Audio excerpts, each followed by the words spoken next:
What up, everybody? One day until Husker fall camp gets going. So I'm going to come at you with 5 storylines to watch out for before the Huskers start their season. So before we get into it, please hit the subscribe button if you like the content. We're going to have pregame, postgame, everything you want here on the Will Stevens Sports Channel all year long for Nebraska football. You don't want to miss out on anything.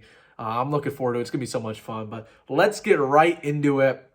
Number one, this is arguably the biggest storyline. It's going to be this running back battle between Gabe Erving, Anthony Grant, and honestly, Rahmir Johnson's in there too. You know, Anthony Grant was the running back one last year, almost had 1,000 yards, really dropped off at the end of the year, though. This staff has been very complimentary about Gabe Erving. They think he is a dude. He's going into his third year here. Played really good as a true freshman before he got injured and didn't play as much last year. And then on the other side of things, you have Rahmir Johnson, who has just been on this roster as longer than anybody else in the running back room. Didn't play that much last year. Frost kind of benched him for a reason we still don't know. But when it comes to being a pass pro wide receiver, he's the best one, or a pass pro running back, he's the best on our roster when it comes just to pass blocking and catching the football. So much so that Frost made the position for him. They called him the wide back. Didn't really utilize him like he talked about in the offseason, but that's just kind of highlighting how good he is in the passing game. So hopefully he can find a role. That's the first thing to watch out for. What I think will inevitably happen will be a running back by committee situation where you're having Anthony Grant and Gabe Erving trade-off snaps. In an ideal world, you have that, and you have Rahmir Johnson on third downs, every single third down.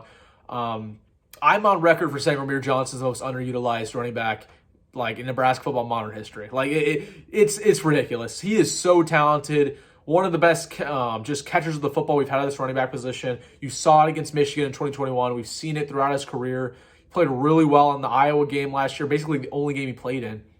He's a stud. We need to have him on the field. So that's the first thing to watch out for.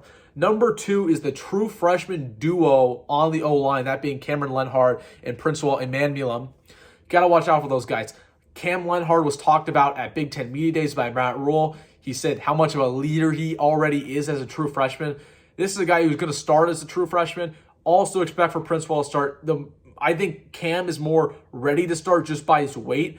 But if we're talking about just skill and athleticism, Princewill is right up there along with him. I compare Princewill to a Randy Gregory just from just an athletic freak at the edge position. So hopefully both of them find the field. But it'll be interesting to see kind of the storylines, how they progress, what the staff's saying about them. And that whole D-line room as a whole, I expect those two to inevitably start along with Ty Robinson. So that's something to watch out for, how they perform. Number 3, we're trying to go kind of rapid fire here. And this is going to be Arik Gilbert, right? We're going to watch whether he gets his waiver or not. And along with Arik Gilbert, just the tight end room as a whole, who's going to start there? I think it's going to be Nate Borkacher at the end of the day. I think the staff likes him. I think he really epitomizes the first one in, last one out kind of approach. Also watch out for Thomas Fidone. Hasn't produced yet in his career, but we know he's a top-end recruit. Almost was a 5-star, 3 years ago at this point. Time flies. But yeah, Arik Gilbert, somebody to watch whether he gets his NCAA waiver or not, because he did transfer twice. I am on record for saying I don't think he'll transfer. I am on record for saying I don't think he's going to get his waiver just because the NCAA has been stubborn about it recently, and if he hasn't got it by now, I don't think he will. But somebody spoke to him recently, and he's pretty confident he is going to get it, so we'll have to watch out for that. I think if Arik Gilbert is healthy and does get his waiver, he's going to be a force to be reckoned with. If he's playing good football, it'll be hard not to start him.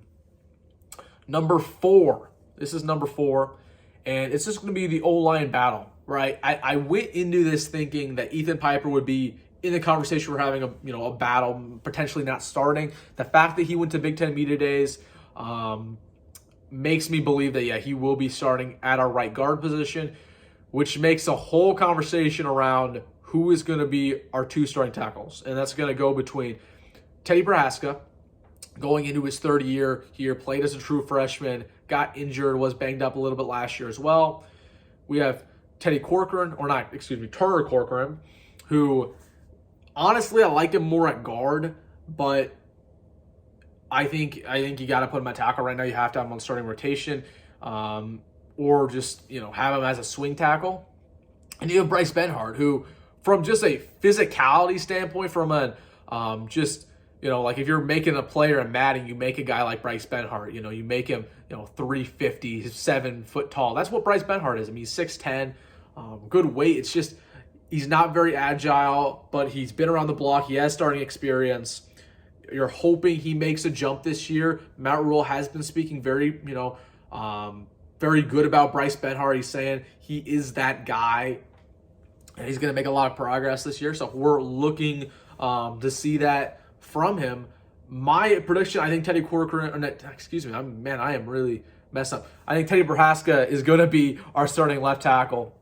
I don't think that's really a debate. So it's going to come down to who's our right tackle, and I think Turner Corcoran will win that job at the end of the day. Other names to watch out for: Gunnar Gatula, this true freshman. Staff loves him. He was an early enrollee. He might, I wouldn't say start, but he might kind of be our first one up if somebody gets injured. Another guy to watch out for is Henry Letufsky, who I was a fan of coming out of high school. I thought he was better than Teddy Prohaska even. So Henry Letufsky is next guy up. I feel like, he will be a stud.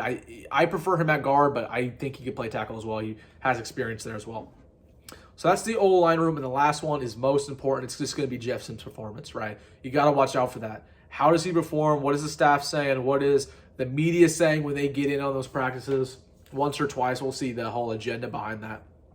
But it's how does Jeff Sims play, right? The whole season depends on his performance, because we know we don't have quarterback depth. I don't trust Chubba Purdy. I don't trust Heinrich Herbert to start and win a Big Ten football game. I just don't. Especially what we've seen from Chubba Purdy last year. Chubba Purdy was abysmal. He was not a good Big Ten quarterback, and the fact that he played over Heinrich Harburg, who was going into his second year and barely knew the playbook at that point in time, it worries me that those two are kind of the next ones up after Jeff Sims.